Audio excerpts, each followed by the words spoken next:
Ciao, hallo, hoi, hello, saluton! Haha, ich bin's, der Arlecchino. Und bevor ihr das Video schaut, wären wir extrem froh, ihr würdet uns abonnieren. Wenn ihr schon dabei seid, klickt doch gerade auf «Gefällt mir». Haha, ich wünsche euch jetzt viel Spaß beim Video. Tschüss! Geschichte von der Piratin in Venezia von Linda Weidmann. Kapitel 6. Und das letzte Mal bei Piratin Venezia. Sind das frische Golddukaten, wo ich da schmücke? Missverständnis. Würde mir vielleicht jemand erklären, was los ist? So, nun stimmt es. Darf ich? Der Dusche betrachtete das Pergament. Ja, das ist machbar. Der Dusche gab die Rolle weiter zu Capitano. Oh ja, viel besser. Her damit. Lass mich auch schauen. Diego hielt die Rolle so, dass Pantalone und er gemeinsam diese lesen konnten. Heilige Maria. Oh nein, Signores! Sowohl Pantalone als auch Diego fielen in Ohnmacht. Nicht schon wieder ein Arzt. Ich bin ja schon da. Einige Tage später stampfte Signore Pantalone miesgelaunt in Begleitung von Arlecchino und der schönen Colombina am venezianischen Haupthafen herum. Pantalone, ich bitte Sie. Ja, ich weiß, ich darf mich nicht aufregen. Aber wie soll ich ruhig bleiben, wenn so ein Halsabschneider die einzige Lösung für unser Problem ist? Es ist doch gut, dass jemand ihre Ware ins Ausland transportiert, so dass sie dort verkauft werden können. 10.000 Dukaten verlangte. 10.000!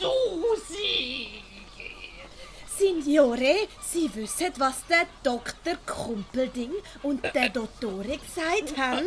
Aber Wenn Sie sich nicht auf der Stelle beruhigen, dann bringe ich Sie wieder heim ins Bett.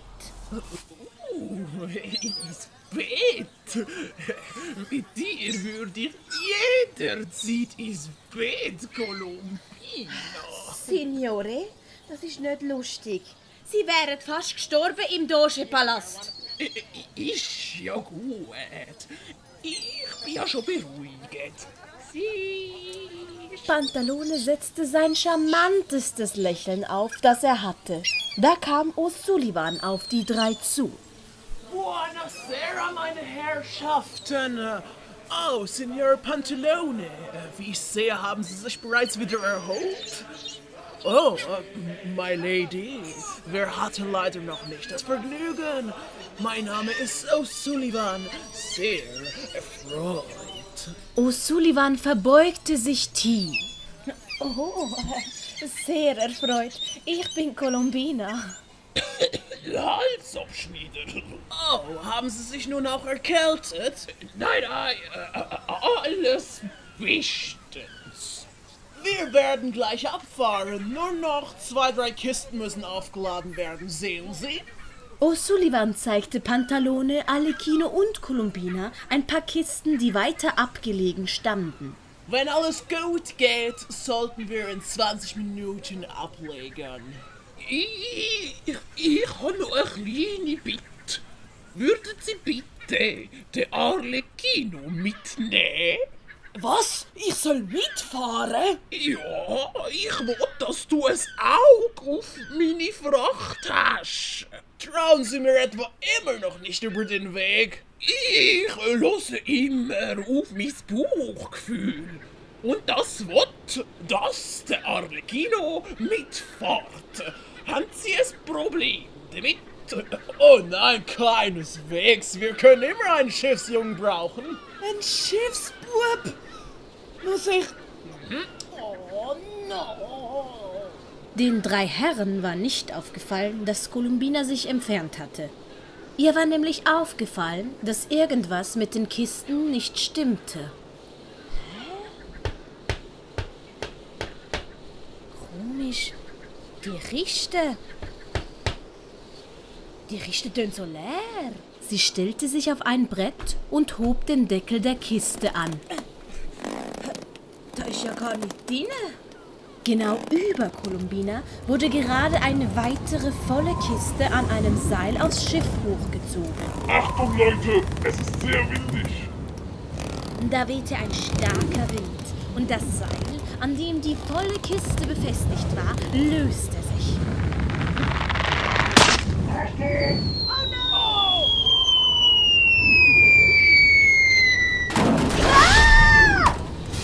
Die Kiste landete auf dem Brett, auf dem Columbina stand. Das Brett schleuderte Columbina in die Luft.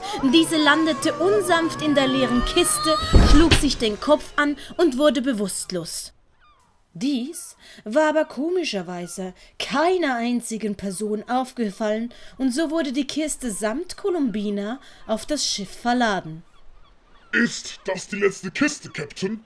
Ei, komm, Schiffsjunge, wir müssen los.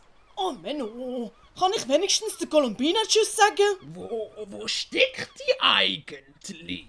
Wir müssen wirklich jetzt los. Der Wind steht gerade sehr günstig. Oh je, muss man jetzt auch schon für den Wind zahlen? Aha, ich sehe, du musst noch sehr viel lernen. Und jetzt ab aufs Schiff. O'Sullivan scheuchte Alekino aufs Schiff hoch. Okay. Ciao, Signore. Ich komme bald wieder. Schaust nach dem Rechten, gell? Und fass bloß die Glaselefanten nicht an. Ja. Alekino rannte die Planke hoch und winkte Pantalone zum Abschied. Planken einholen, Anker lichten, Segel setzen, Kurs Richtung Spanien. Ei. Auf dem Schiff wurden alle Hebel in Bewegung gesetzt. Alekino stieg der Duft des Meeres in die Nase und er verspürte ein leichtes Gefühl der Aufregung. Alekino fiel aber auch auf, dass O'Sullivan Silver seinen ersten Offizier beiseite gezogen hatte. Alekino fand dies sehr seltsam und beschloss kurzerhand, die beiden zu belauschen. Hast du den Diener von Pantalone gesehen? Ei, Captain. Behalte ihn im Auge. Der könnte ein Problem werden. Es darf niemand wissen, dass wir mit dem Verschwinden der Schiffe was zu tun haben. Silver hatte sich mit dem Finger zweimal kurz an die Nase gestupst. O'Sullivan und Silver hatten eine Art gemeinsame Sprache entwickelt, um sich gegenseitig ohne Worte verständigen zu können.